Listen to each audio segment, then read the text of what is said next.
পরামর্শটা তুমি মেনে নাও।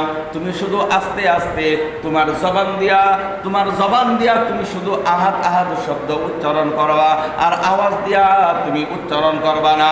যদি আওয়াজ দিয়া যদি উচ্চারণ করো তাহলে উমাইয়ারা তোমাকে মারধর করবে। ও বেলাল, আমি তোমাকে বললাম তুমি আস্তে আস্তে শুধু আল্লাহর জিকির করো। বেলাল রাদিয়াল্লাহু তাআলা আনহু বলেন ঠিক আছে।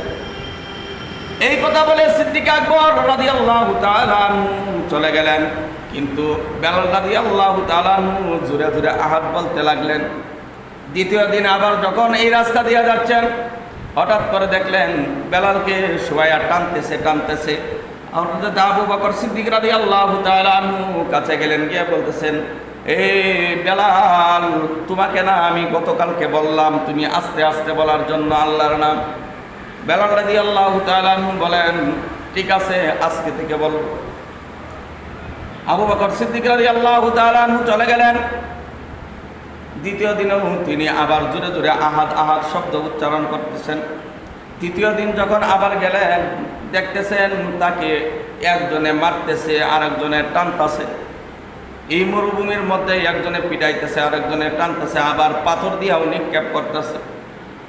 সিদ্দিক আকবর রাদিয়াল্লাহু তাআলা আনহু ডাক দিয়া বলেন, হে বেলাল, তোমাকে 2 দিন বললাম তাও কেন আমার কথা শোনো না, এর কারণ কি? বেলাল রাদিয়াল্লাহু তাআলা আনহু বলেন, ও আবু বকর, আপনি তো হলেন আল্লাহর নবীর একজন মুরব্বী সাহাবী, সম্মানিত একজন লোক, আপনার কথা আমি অমান্য করেছি।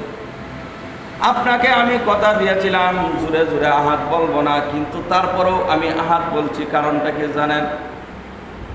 ও আল্লাহর নবীর সাহাবী, যখন কাফেররা যখন আমাকে পিটায়, আমাকে যখন চাবুক দিয়ে আঘাত করে, আর যখন আমি আহাদ আহাদ শব্দ উচ্চারণ করি, এই মারের আঘাত আমি ভুলে যাই। সুবহানাল্লাহ।